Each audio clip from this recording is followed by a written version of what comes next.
Hi, I'm Michelle with Dynamic, and today I have with me Steve Moores. Hello. And Johnny Park. Hello. And we are here today going to answer some frequently asked questions on our UV lights. So the first question I have, and I'm going to direct this to you, Steve, to start out with, what is the inactivation zone of our UV lights? Well, that's kind of a loaded question because it depends on what we're trying to inactivate. If it's a virus or bacteria or mold spore, it changes. But on average, to get over a 90% inactivation rate on most pathogens or microorganisms, it's about 24 feet. And even ASHRAE came out with some standards now. 24 feet? 24 inches. Did I say feet? Yeah, 2 that was feet. awesome. Really good UV. Thanks for Really correcting good. me there, guys. Yeah, really good UV. Yeah, very powerful. If you put them every 2 feet for 12 feet, Correct. then we get Right, 24 right, feet right. out of it. So anyway, it's 24 inches, so we got 2 feet.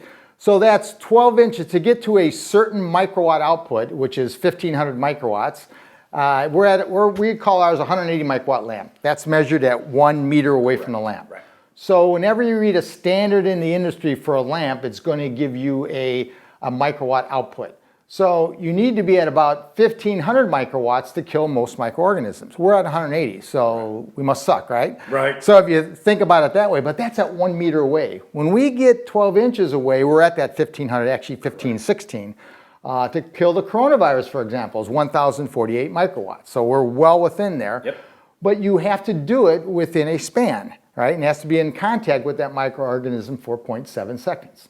So 12 inches before the lamp, 12 inches after the lamp, that's 12 and 12 is 24 inches, not feet. correct. So that's where we get our kill zone. So the kill zone, the short answer is it's 2 feet. 2 feet, yep. Okay. And go a little farther with that is that, guys, remember this. What's the largest ductwork we really work with?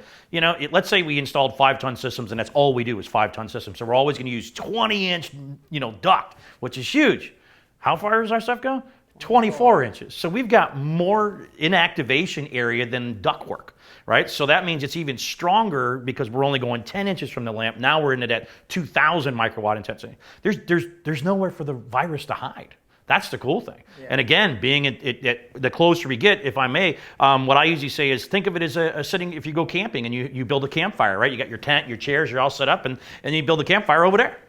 Well, it won't do any good. You got to get close to it, but you don't want to sit in it. So the closer you get, right, the more intense, the more the heat you feel. And that's the same thing with us, with these massive lamps that we have.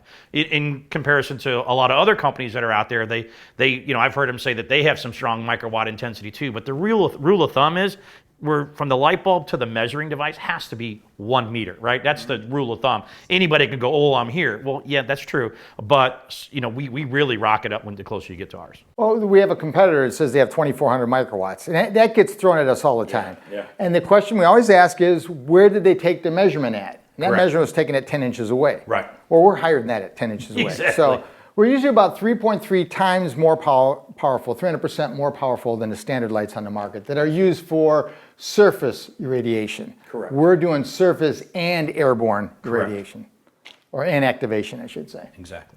All right, our next question is, where is the best place for our UV lights to be installed? Good question. Well, again, let's go with the proper applications. Heat pumps here in Florida. We love to have the UVC lamps on the return side of the evaporator coil, so that anything that's coming in, it usually lands is growing there. Yes. You put the sunlight in there, it ain't gonna happen. It's gone. Yeah, it just won't happen. But if we have a gas furnace application and we've got long trunk lines coming down as the return, yeah, let's put the UV there, because now I've got tons of area that I can really use all of our UV Right. force to work with. People ask me another thing too, is what if I have a gas furnace and I don't have that big return? Can I put it in the evaporator coil there? No. Please don't put the UV light in the evaporator coil on a heat exchanger. The lamp heats up to about 188 degrees, and peak heat on a heat exchanger is like 380. So it's too hot outside. The gases won't fire in the lamp. So let's move that above the coil, please, on a gas furnace if we have to go there. If you can, put it on the return side, because return, the velocity of the air is slower. Yep. We want to kill it or inactivate it before it ever hits the coil and inside the unit. It's no different than filtration. Right. We don't filter after the unit, we Right. filter before the unit. So all these companies that are saying, oh, supply, supply, supply, and they're saying above the coil, well, it's killing or inactivating stuff on the coil. It's doing nothing for airborne stuff that's going by at 500 feet per minute. Correct. So return gives us more contact. Now there are applications we get this, I have no return. The only thing, it's sitting on a box and I have a return grill there. There's a few applications where you have to put on the supply. It's better than not doing it at all. Or we can put them next to the blower. I used to hang mine perpendicular into a blower area so the light shined into the blower, not the motor side, guys. But inside, I'll get that question. Over there? Sure. But no, you put it on that side. That way, anything that's coming up into that blower, it'll keep the wheel clean, it'll keep the fins clean, everything else, plus have some room in there. But again, if you don't have, because there's applications like here, we're in a condo right now, you don't have either. Right. So it's got to be put inside the unit. Yep. Absolutely. Thank you. All right. Can it be installed, and I think you just answered this, directly on the coil? Yeah, especially on the heat pump side or on that, we specifically prefer to have it here in a really moist area. Absolutely. Big time. Yep. Okay, wonderful. Next one is this. What is the intensity? I always get that, and I'm like, I don't know. What's the intensity? What do you need it to be? Right? What's the intensity? It depends, right? Because we have different size lights. So answer that one for them, because we get that. 16-inch, 12-inch. Well, first of all, we have a 55 microwatt. It's a straight lamp. Okay, Yes. that straight lamp, that's good for coil irradiation, Right. if that's what we're going to use it for. It's not good to be used on a return application. There's a lot of 55 microwatt lights out there. Yep. Ours is 24 volts, so it's easy Yep. to install and everything. But if you're going to kill stuff airborne, you have to have enough microwatts to make that happen. And like we mentioned already, it has to be in that 1500 microwatt range within a foot from the unit, 2 feet irradiation zone. So when we get there with our bigger lamps, and when you look at our lamp, it's either going to be like an H shape, it depends on which one you get, or it's going to be a U shape. So what we do is we got basically 2 lamps side by side. When you do that, the way we get more intensity is the distance that the arc travels in the lamp. We'll get this a lot. There's no way a 16-inch lamp can create 180 microwatts. Right. That's true if you have one 16-inch lamp. Correct. But if you have 2, and it's traveling up through the bridge and comes down, it's moving 32 inches. Mm-hmm. So we're getting enough movement of the gases back and forth in the arcing to get the microwatts we need. So our 12-inch light, we have a 12-inch one. Just there's some applications, especially down south, where a 16-inch lamp won't fit. Can you explain when that? I'm from Chicago. Yeah, it's all you guys don't have 16 it. inch. We have like little units like pancake units. We have certain condos you just can't stuff a big light inside there because they'll have a sideways mounted air handler, and it's just physically impossible. I mean, you could get a 16-inch in there, but there's gonna be a lot of pieces.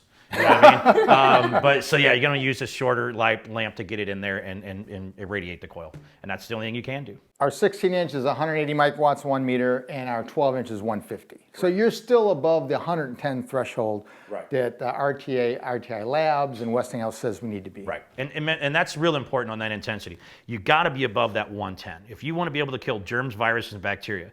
Not just on a surface inside the unit, but moving them, as they're moving through the air, you got to stay above 110. And those little 24-volt lamps, they just don't get there. So that's why they're used for coil only. Thank you. I appreciate that. In regards to this one, other than microwatt output, what else determines the lamp's effectiveness? Well, it has to be installed correctly. Correct. You got to have it in the right application. If we see a lot of competitors that'll put a UV light and smash it in between two filters. Well, first of all, the filter has to be UV stable in order to hold it. But so they say, hey, we got a filter with a UV and it's one box.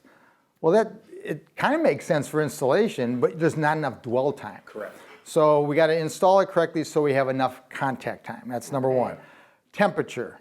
You already mentioned it. You can't put it right in the heat exchanger they work best between about 65 and 110 degrees. Right. Return size usually in the 70-degree range. So we're going to get the right temperature there. We have the microwatt intensity of the output. Okay, and if it gets dirty or if it solarizes. Now, when I say it gets dirty, if you have up north, we'll have humidifiers in there, and sometimes if the humidity will get there and the dust will land on it. Okay. You might have to get it clean every once in a while. But the other thing is with it solarizes every single lamp. Ours, and it's just the nature of the beast, it solarizes inside. And what that means is you got all this arcing happening inside the lamp, and it takes all the little particles and gases there and it burns it onto the inside of the lamp. It's kind of like putting sunglasses on. Right. Except the opposite. The rays can't come in this way if you have polarized sunglasses. And this is solarizing it, and the rays can't get out. Yeah, it looks a little cloudy, It milky. gets cloudy, and now the cool thing about ours is first of all, we have a high enough intensity that it loses about 15% of its output every year. Okay. So if you take a 180 microwatt lamp, 15%, you're gonna get to 153, and then 15% after that, you're gonna get to 130. So after 2 years, we're still above the 110 threshold. Correct. Somewhere between 2 and 3 years, it's gonna take a dive. Which is why they have to be replaced. And that's I don't know if it's going to be a question or not, but people say, why do I have to change the lamp if it's still lit?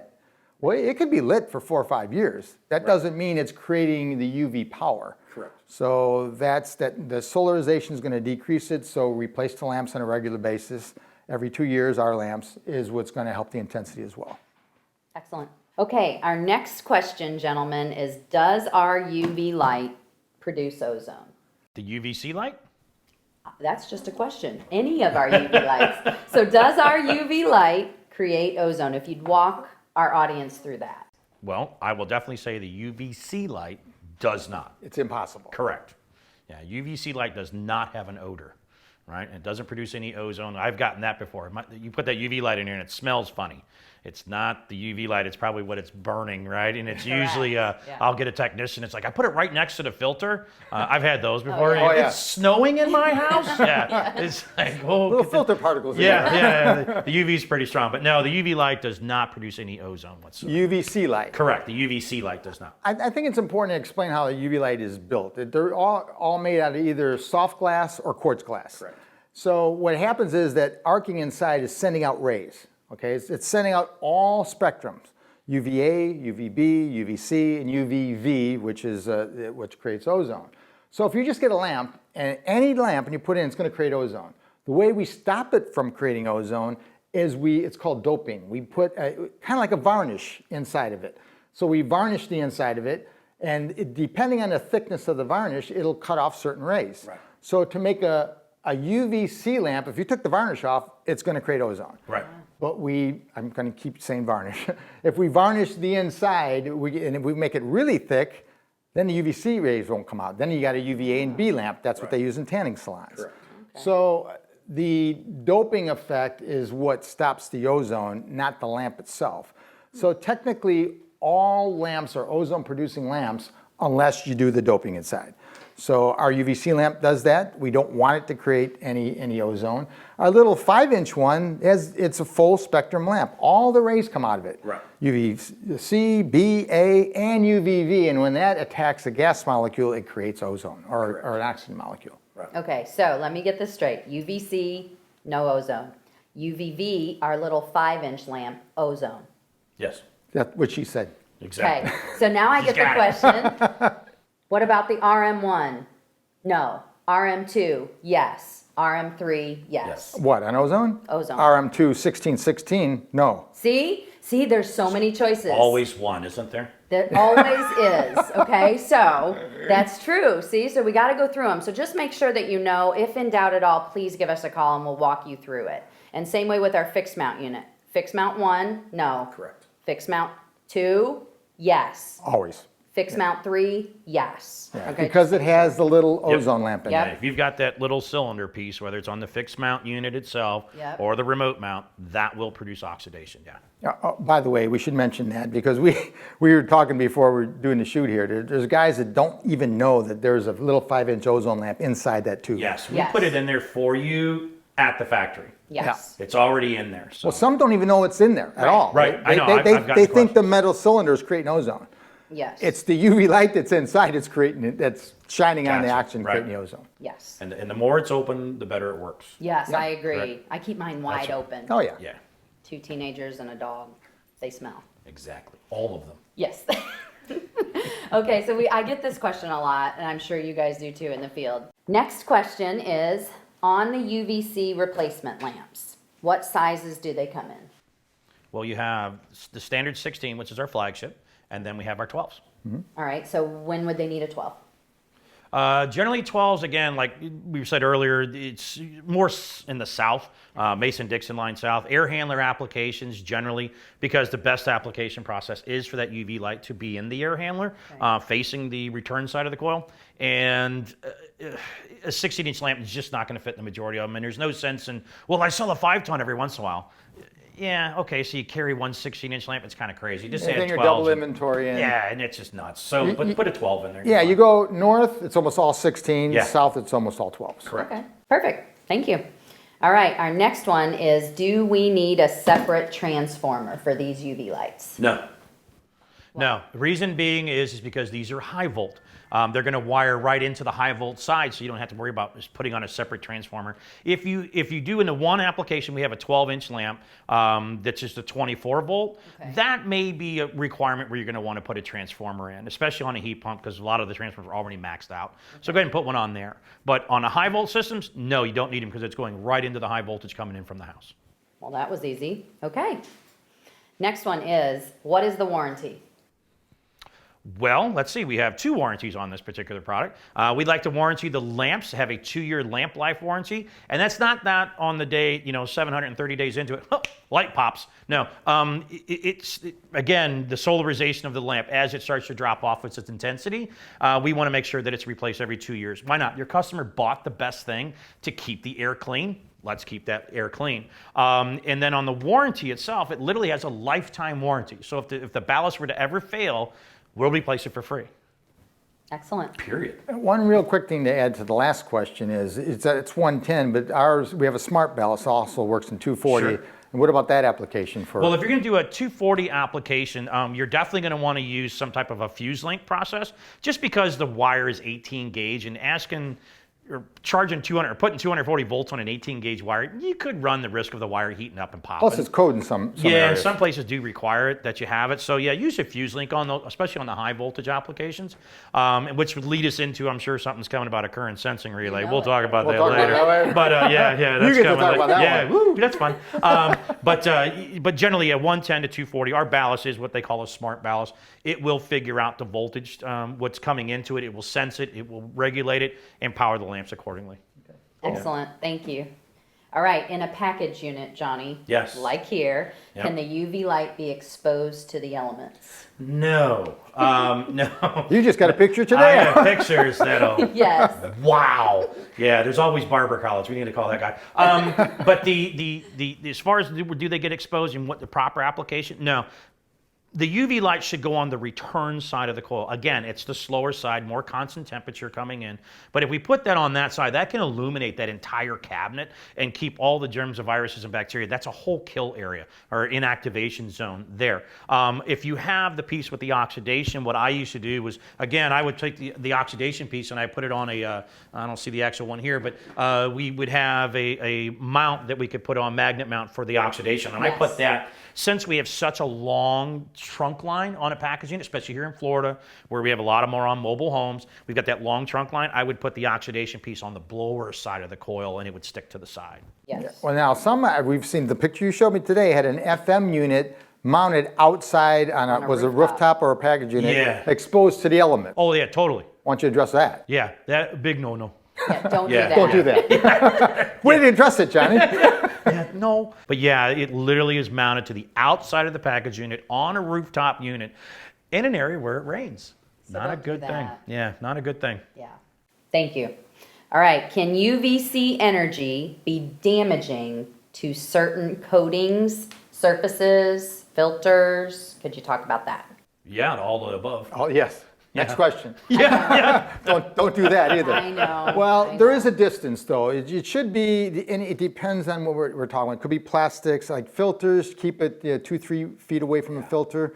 Now, if we have in up north, we have a filter return, it comes down like this and it bends and then the filter's over here. The UV light, it doesn't make a turn and go into it. But if you have the filter here and you put the UV light right next to it, we're gonna have a problem. Right. So keep it away from plastics, keep it plastic drip pans if they're not UV stable. Correct. Some plastic drip pans, usually if they're black, that means they're UV stable. Correct. Usually. Yeah. They're old gray ones and the different We white had ones. fiberglass ones a long time ago. Yeah. Those weren't, but everything today pretty much is. It'll break it down. Plastic wiring, Yes. it'll break it down. Correct. Flex duct, And not only ours, everybody's, you know, Yeah. it's just Yes. like, you know, it's not. Yeah, UV's UV. It doesn't matter whose brand is it is. strong. Yeah, and ours is strong. So you're bringing the big boys to the plate. I used to carry around with me. I'd go to the dollar store and I would pick up a roll of aluminum foil. And if I had a light and I'm going, man, that's looking like it's going to shine. It's still going to catch those wires a little bit. I'd just wrap the wires in aluminum foil and then 2 pieces of silver tape just so the blower didn't pull it in. I know people that do wire in or they'll put 2 pieces of foil tape over the wires, which is great. But if you've got to change out motors or whatever and you got to try to peel it, ain't going to work. Aluminum foil, really, really easy to work. That, and again, yeah, everything you pretty much touched on is just make sure you've got at least about 2 feet of stuff. Paper filters, absolute no, yeah, minimum 2 feet. So do we have any accessories that might help with the paper filters? We do that, but before we get into accessories, another thing, up north when they have a humidifier is made out of plastic.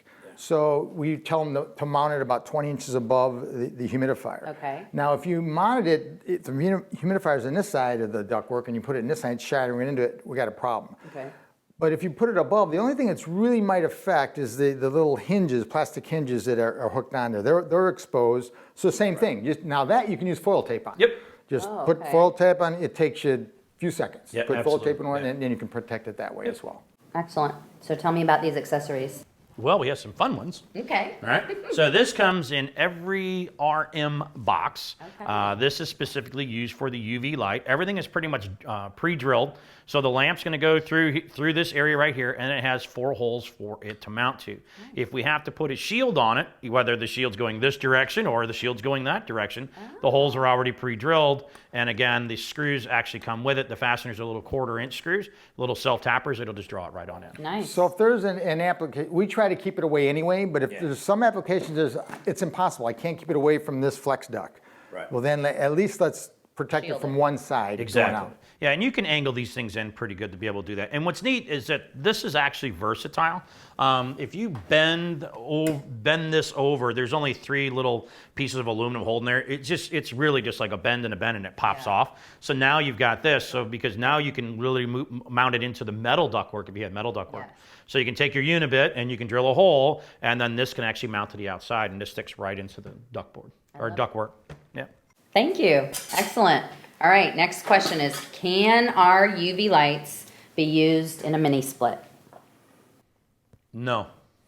Be easy, right? It's plastic. You'd come back in about 3 weeks, you'd have just a coil sitting there. But there It would are heat up UVs that are designed to work I should say it that way. There's UV lights, they're the little strips and they got little LED lights. They're UV, they're Correct. UVC. You can put those inside there, but now it says it doesn't damage your skin or your eyes or the plastic. Well, if it doesn't damage skin or eye or plastic, it's probably not going to damage the little bug coming by either. Exactly, because if it's not going to be able to do that, then the actual wavelength of light is not C, right? Because C, if you ever look into the wavelength, a UV light, you look into them, your eyes are going to burn. It literally says it will not harm plastics or your eyes. Well, it ain't UVC. Or it's a very, very, very low outpowered, low powered UVC lamp. Right, and now we got to nothing. get back into the science of stuff. Sorry, guys. Now we got to get back into the science of stuff of saying, okay, what is the dwell time? Right? Since I've got a lower output of UVC, that means I have to run the stopwatch longer for the germ, virus, or bacteria to sit in front of the light in order for it to be affected. Right? So if we're moving air at whatever speed the mini splits are moving air at today, I mean, how many bugs stop, put up a picnic table, sit out and crack a beer and go, I'm going to get a suntan? They go right on by. So it's just not happening fast enough. So yeah, there's a lot of cool claims that are out there today. But again, we have always preached that we are the science of clean air. And how long have we been researching these LED technology? And do we have anything? For 30 years. Yeah. You know, now there are applications for LED UVC and not airflow. There's Right. other applications for it, which meat processing and other things that they use it for. But speaking of the science as well, if you had a UVC light that would work inside of a mini split, it would damage the mini split. Correct. So you just got to keep that in mind. You have to have enough power. If you have enough power, it's going to damage plastic. The thing's made out of plastic. So nobody's come up with a really good solution yet. So just keep that mini split as clean as you can. Absolutely, Other than that, right now there's not a good application for using UV. Science-wise, we've measured it. We're at 180 at 1 meter away. When you put those strips inside the chamber, we're at less than 1 microwatt. Right. So we're not getting anywhere. It's less than a match, right? Trying to heat a whole house. So yeah, it just is not going to work. So not to say that everything's been invented yet, though. We are working on it. We're working on it. something. All right. Do you have ways, and I know we answered this, but I would like to show some of the other shields that we have. Do we have ways of protecting that one? That's UV intensity from the equipment? Yes, so this one's a little bit bigger shield versus the standard one. The standard one's about 2 inches, this one's about 3, so you can definitely see the difference in them. Yeah. So maybe we really need to really to bounce a lot of light away, just because, again, this is generally like in a really tight squeeze application where we just don't have a ton of room. This magnet mount works really, really good. Now, what I have found in my own personal experience, this one works better with the fixed mount units than it does the remote, because generally with a remote, you already have this thing inside the ductwork. Right. Now you're trying to get 2 magnets in there, right? So you're really, you're fighting each other, right? Okay. So again, this one works really well on metal ductwork. I have found in my own personal experience with the fixed mount units. That makes sense. Okay, excellent. Next one. All right, we get this question sometimes. Do we have mounting plates for installing if we're in, for example, if we're in ductboard? Yeah. Want me to take that one? Yeah, All go right. ahead. So we all know that ductboard runs about an inch and a half thick, right? So we've engineered ductboard mounting plates. So what I used to do was literally stick this up against the ductboard, and I took my black Sharpie marker, and everyone went home without it, right? And I would circle this, pumpkin cut it. As people want to know, that's kind of cutting it funky. So when this slides in there, it literally grips it. So it's being held in there automatically, and then I would take silver tape around there and do that. But yeah, ductboard mounting plate works great because now I can get, this was made specifically for the oxidation piece. Yes. So this will fit right in. Like in my house, I have a ductboard plenum in my garage. This cuts right in, and I can adjust it. If you have a fixed mount unit, there, of course, it's a little bit bigger than this one, and it has 2 holes. Right? Because we got one for the UV light and one for the oxidation. Now, I have seen that, Johnny, on pictures and videos, actually, where our oxidation piece, our 5-inch lamp, is installed without the ductboard mounting plate. Explain why that's a problem. Well, you're sitting right on the insulation and you're blocking off the rays of what the UV, because the UVV, it creates the oxidation when it comes in contact with oxygen. So if I've cut off 1.5 inches of that light bulb, I've reduced the amount of oxidation that light bulb So can do. hold that up, and it'll push it in Yeah, so that the all the way full UV light's Is inside there. exposed. Exactly. Right. Yep. So yeah, that's a short way of doing it, but you're not doing the right thing. Right, I agree. What is the lamp lifespan? So how long is it gonna light? We call them 2-year lamps. It's 18,000 hours. Now, there's some caveats to that as well. If you never turn it on, it'll last forever. Right. So, Lifetime warranty. lifetime warranty. Lifetime warranty. So, but some people relate with if it has ozone, you have to relay it with the fan. If not, you can leave it on all the time. If you leave it on, that 18,000 hours is runtime. Okay. So if you put your fan on auto, like we do down Here, Southmore, yep. it's going to go on, off, on, off. It might last more than 2 years, maybe 3 years, because of the cycling. Okay. Okay. But in the summertime, your cycle's mostly on. Yeah, You know, it it's is on. trying to keep up with the Yeah. humidity and the heat, the whole thing. So we have to give it a rule of thumb. Otherwise, what do you got? You could put a timer on it. You could call the homeowner and say, hey, how many times did your unit go on and off today? You know. Right. It's just. At 2-year time span is when that 15% a year is going to start diminishing, and somewhere between 2 or 3 years it's going to go down. Yep. We're going to have to change it. So rule of thumb is every 2 years, 18,000 hours. And in the box, there's a sticker that literally says installation date. Again, take your Sharpie, write in the installation date, and then right below that it says replacement date. Put that in there. So right now we're in 2021. Immediately put 2023. So that Right. the homeowner knows. Yeah, I found that just worked for me when I did it, because Okay. the homeowner, every time they walk by the air handler or their, Yeah. or whatever, their furnace, or they're down in the mechanical room, they saw it, they were like, oh, it's coming, right? You know what I mean? So they knew when it was coming time for that maintenance, that 2 years down the road, it was to be replaced. Makes sense. All right, does the UV system need to be cycled? Johnny, this is my favorite question, as you know. On and off with the system. Depends on, again, the type of system. Okay. If we have a unit that does not produce oxidation, the FM1s or the FM2 1616s, and same things for the RMs, right? They don't have to. They can Okay. run 24/7. If we're going to put oxidation into the system, yes, please have it cycle with the unit. I mean, that's Okay. the easiest way to do it. chances are, if you have it running continuously, and like my mom goes to work, she turns the air conditioner off at 9, right, and it has it cranked back on at 5:30, so it's been off all day. If this thing's producing oxidation, it's going to produce a bucket load in the bottom of the air handler. gonna sit there. Yeah, it's going to sit there, and as soon as she turns it on, poof, she's going to get hit in the face with it. Okay. So again, that's why we want it to cycle. So we want the lamps to go off when the unit is not running. To do that, that's going to segue. I feel the current sensing relay is You coming do. upon You us totally soon. do. Yeah. Yes. So that's where a current sensing relay will work. So let's just kind of briefly say that.